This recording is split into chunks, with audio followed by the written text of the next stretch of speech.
This Torah class is brought to you by TorahAnytime.com. Okay, welcome everyone to our annual so far, Tu B'Shvat Tish. So I want to share with you an idea, Matanim and Hashamayim, built off of what we were discussing last year. And we began to speak about this topic in one of the Shiurim. We spoke about how the Makkos transpire different months of the year. So Makkah's Peiros was in the month of Nisan. It was Leil Pesach. So if we make a cheshbon, we know the night of Yetzias Mitzrayim was Makkah's Peiros. So the final Makkah was in Nisan, and each Makkah took place during the course of one of the months. So then it would come out that Makkah's Choshech was in the month of Adar. So it comes out beautiful. When in Adar, like Purim, right? Basically Tesvav Adar, the middle of the month. And it says there was Choshech for the Mitzrayim, L'chol b'nei Yisrael haya oyer b'mayshvoisam. That's like a remes to La Yehudim haysa oira. So let's take it a month earlier. Because if the Makkah's B'chayros was in Adar, so then Makkah's Arbe was in Shvat. That means Makkah's Arbe L'chayra was Tu B'Shvat. And in fact, in the Sefer Chamra Tava is one of the Sefer Neflam of one of the Sefer Chasidus, more recent, Tafresh Ayin Vav. So we're talking about 1916. Okay, but this Sefer is one of the most incredible Sfarim of Ramazim, and it was written by Rabbi Avram Simcha Horowitz of Barnav. And in Parshas Va'era, he quotes from Rabbi Yitzchak of Barditchev, and he says that Makkah's Arbe transpired, in fact, on Tu B'Shvat. Makkah's Arbe took place on Tu B'Shvat. Again, based on our cheshbon, it comes out precisely. Makkah's B'chayros was Pesach, Makkah's Choshech was around Purim time, and Makkah's Arbe was Tu B'Shvat. So perhaps if we have a deeper appreciation for what Makkah's Arbe was trying to accomplish, this will give us an insight into what the day of Tu B'Shvat is all about. Amazingly, I'll save the remes for the end. Okay? What? Right.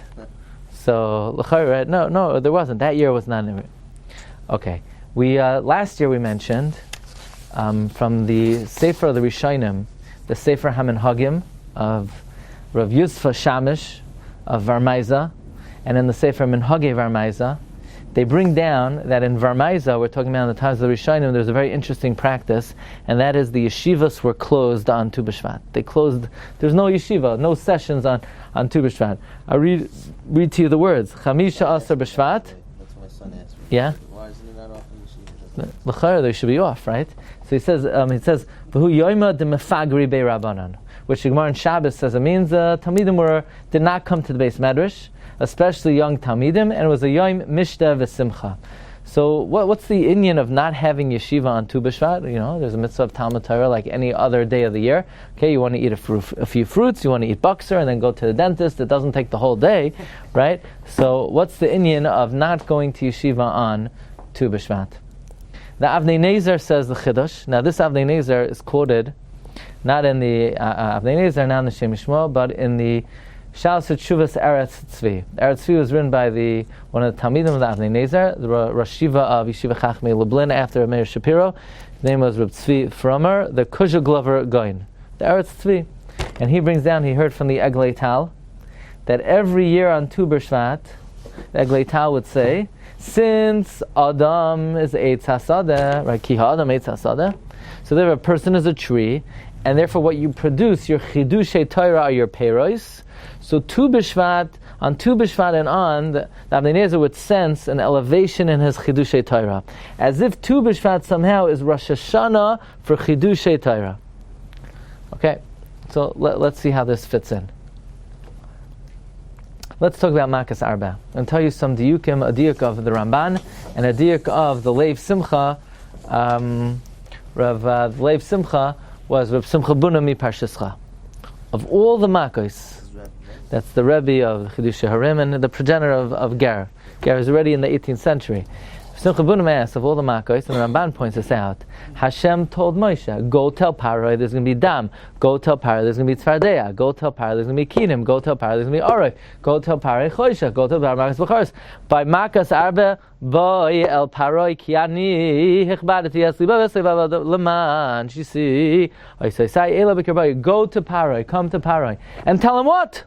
Hashem in the Chumash does not tell Moshe Rabbeinu what to tell Paro, what the Makkah is going to be.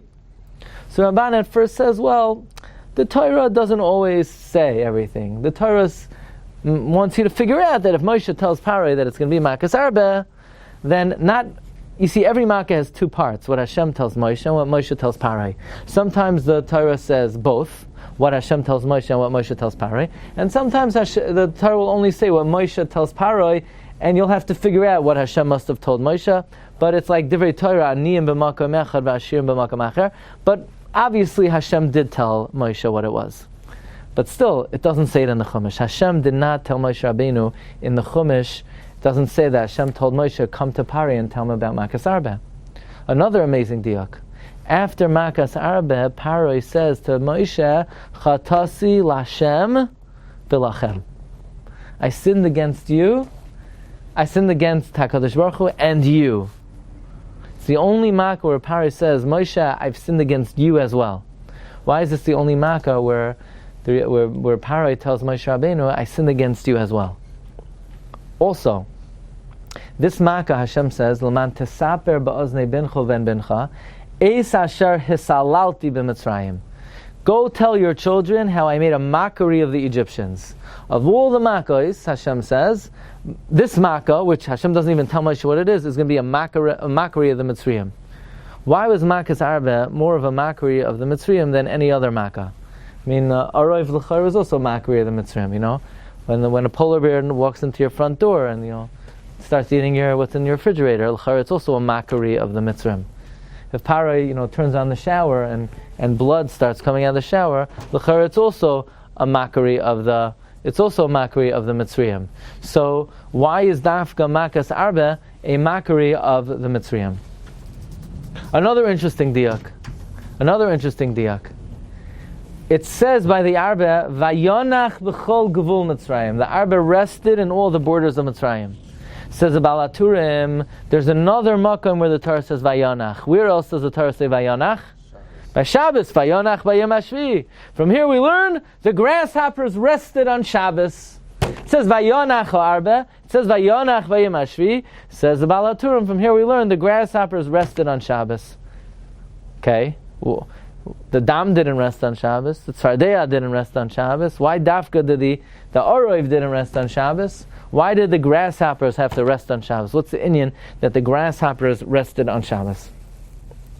Says Reb Simcha Bunim, to answer some of the above questions, he says, now if you look in the Ramban says, I found in a Medrash that even though it doesn't say explicitly in the Torah what Makkah Moshe Rabbeinu was supposed to bring on the Mitzrim, but it says Laman Tesaper. And you remember Rashi contrasts the Arba here in Parshas Bo to the Arba in Sefer Yoel. That in here in Parshas Bo, it was the most of one type of grasshopper in history. There was never so much of one type of grasshopper in history. And in Sefer Yoel, there were 4 different types of grasshoppers, so we never had as many different variety of grasshoppers in Sefer Yoel. Says the Ramban from the Medrash, in Sefer Yoel it says, Aleha levanehem tisaperu. So just like in Yoel it says tisaperu, so if in Parshas Bo it says tisaper, we could make somewhat of a gzeira shava that it's referring to grasshoppers. Because we're in Tanakh, when it uses a lashon of tisaper, it refers to grasshoppers, almost as if there's like a gzeira shava over here. Tisaper. So it says tisaper in Yoel, and there it refers to grasshoppers. Tisaper in Bo refers to grasshoppers. Says Reb Simcha Bunim, an amazing thing. All the other Makkos, Hashem told Moshe, Dam, Tzvardeya, Kinim, Arov. Moshe had no wiggle room. When it comes to Makkah's Arba, Hashem told Moshe, Boyel Paroi! So Moshe, what should I tell him? Hashem said, whatever you want. You're a Chacham Chachmei Yisrael. You have Koyach HaChidush. Be Mechadesh Makkah. Be Mechadesh your own Makkah. That's why it was such a mockery. Because when Hashem tells Moshe, do whatever you want with them, all the other Makkahs, Rebbeinu Shalom already legislated what the Makkah is going to be. So it's not a mockery. This is the Gezerah Min HaShamayim, what the Rebbeinu Shalom wants to happen to the Mitzvah. But here Hashem says, play with them, toy with them, do whatever you want with them. So Moshe Rabbeinu, as a Chacham Chachmei Yisrael, he was able to use his Koyach HaChidush to Mechadesh the Makkah Arba. Now, what tools did he use to Mechadesh the Makkah Arba? the tool was Gezerah Shava.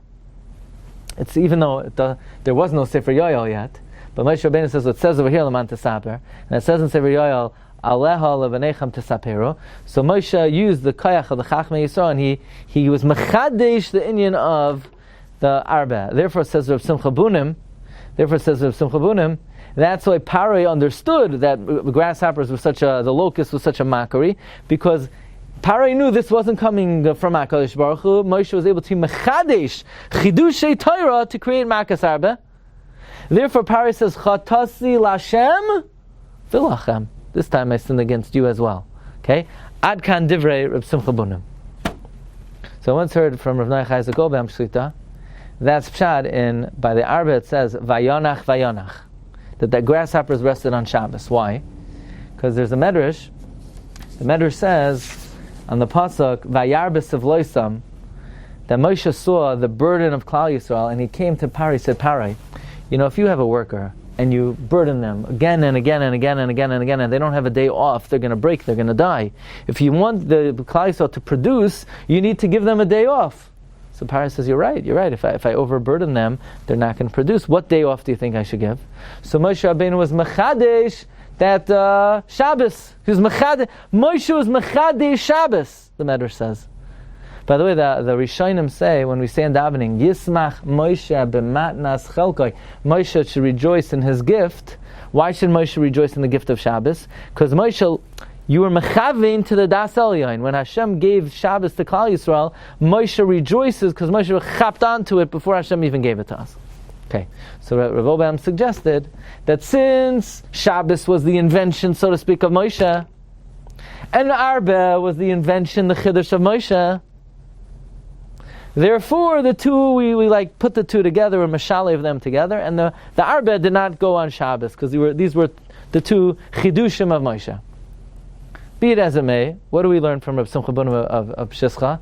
That the Makkah of Arba was not legislated from HaKadosh Baruch Hu directly. Hashem gave Moshe Rabbeinu liberty to choose whichever Makkah he wanted, and Moshe was mechadesh Arba, based on the Gzerah Shava. Rav Simcha Bunim actually suggests that maybe the reason he's Mechadesh Arba is because Paro kept on saying, Pen Yirbe. So Moshe says, we'll see about that, Arba. Okay. But, so what happened by Makas Arba? Moshe Rabbeinu was given the opportunity to Mechadesh, a Makkah, to Mechadesh in Torah. Now, the Avnei Nezer says, what's Tu B'Shvat? We're judged on fruits. It's a Rosh Hashanah for fruits. It's a Rosh Hashanah for Chidushei Torah. You think it's coincidence that Tu B'Shvat is a Rosh Hashanah for Chidushei Torah, and that Tu B'Shvat is the day of Makas Arba? Tu B'Shvat is already predisposed to be able to Mechadesh in Torah. Like we see, Makas Arba was on Tu B'Shvat. Makas Arba, which is the Chidush of Moshe Rabbeinu, was on Tu B'Shvat. You hear this, Yehuda? That Moshe Rabbeinu was mechadesh the Makkah of Arba on Tu B'Shvat, which is the day that we have a koyach to mechadesh in learning. That's what the Avnei Nezer says, that Tu B'Shvat is Rosh Hashanah Peiros. The Peiros are the Chidushei Torah. So Rav Asher Weiss suggests that the reason why in Varmaiza they didn't go to yeshiva on Tu B'Shvat is because the rest of the year, you have to learn from the Rabbi. What else are you going to do? You're going to say your own chidushim. It's not a time to say your own chidushim. On Tu B'Shvat, you don't have to go to yeshiva, or they didn't go to yeshiva, because it was the one day that they understood was mesugal for a person to be mechadesh his own chidushei Torah. So instead of going to hear from the Rebbe, every person had the sort of the hisoirus, and the zman was mesugal to be innovative and to create with one's own mind, one's own chidushei Torah. And as we see, this was already. The Zman is Mesugal for this, as this is the Yom for Makas Arba, which we see was the Chiddush of Moshe Rabbeinu. And therefore, says Rav Asher Weiss, that, it's brought in the Bnei Yissaschar, that in the month of, on Tu B'Shvat, you're Mispalel to have an Esrog Mahudar, but it's also a Zman to be Mispalel, to be successful in learning, in understanding Torah in a new way, in a deeper way, to be Mechadesh in Torah, as this is the day, Tu B'Shvat is the day that Moshe Rabbeinu is Mechadesh Makas Arba. So it comes out, says the Sefer Chamra Tova, of all the Makkahs, it says it affected the Egyptians, it affected the Arets, it affected even the eights. By Makkah's Barad, it says the eights. Comes Makkah's Arba. Take a look at this. By Makkah's Arba, the pasuk says,